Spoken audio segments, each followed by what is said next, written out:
5 seconds. Sir, in our constitution we have guaranteed certain rights, and the fundamental rights that are made available to the citizens in India are provided in part 3rd of our constitution. What are the rights that are made available to the citizens? They are the right to equality before law, right to freedom of speech and expression, to assemble peacefully and without arms, to form association or unions, to move freely throughout the territory of India, to reside and settle in any part of the territory of India, and to practice any profession or to carry on any occupation, trade or business. And there are certain other rights which are made available to the citizens of India. If we study and examine these rights, I am constrained to say that these rights can be enjoyed by those people who are rich or those people who are having enough to exist on. These rights, unfortunately, cannot be enjoyed by the poor people. In the other constitutions of the world, there are certain other fundamental rights made available, and those rights are rights to existence itself.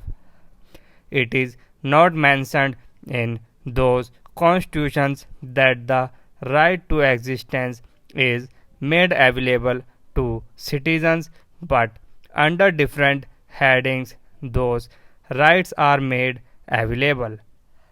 The right to work is made available, the right to shelter is made available, the right to education is made available, the right to medical assistance is made available. These kinds of rights are made available to the citizens in some countries of the world. If we study the American Constitution, these kinds of rights are not made available to the citizens in the American Constitution.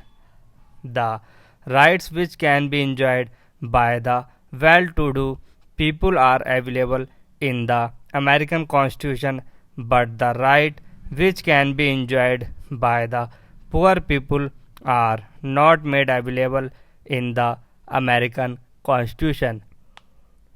The right to work is not made available to the citizens in America, in spite of the fact that even in America there is unemployment. America is a very vast country having huge resources and very limited population, yet the right to work is not made available to the citizens in America. There are so many socialist countries in the world, and in almost all socialist countries the right to work is guaranteed. In China, the right to work is also made available to the citizens.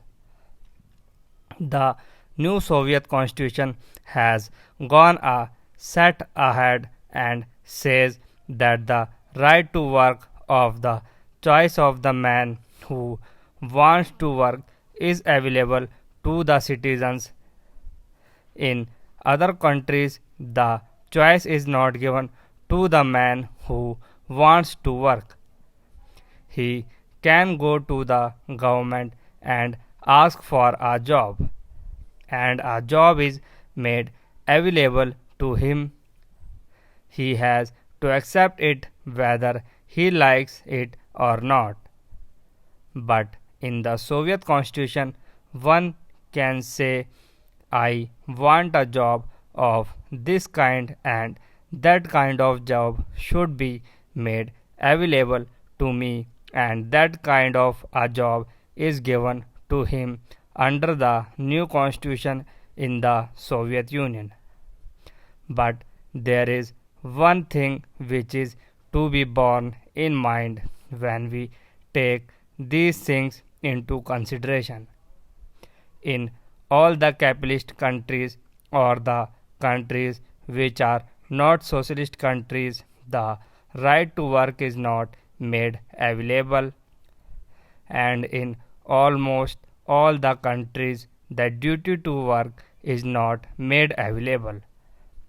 There is no duty cast upon the citizens to do their job. But in all the socialist countries, the right to work is given as well as the duty to work is also cast upon the citizens. Right to work is also related to the duty to do the work in the socialist countries of the world. I have studied so many constitutions of the world in which the right to work and duty to work is given in only one clause itself. The citizens have a right to work and duty to work in one sentence that is mentioned. Even in China, the duty is cast upon the citizens to work. In the Soviet Union also the duty is cast upon the citizens to work, and if that duty is not done, the right will not be made available. If we study the concept of the right, it cannot exist unless there is a duty on the other side. If there is a duty, there will be a right, and if there is a right, there will be a duty. Now, the Indian concept of the duty and right is something different from the Western concept. The Indian concept starts from the duty and ends in right, and the Western concept starts from the right and ends in duty. I say, as a son, I have a duty towards my father. When I have a duty towards my father, father gets a right as against me.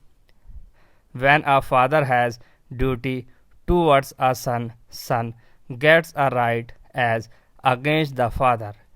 This is really proper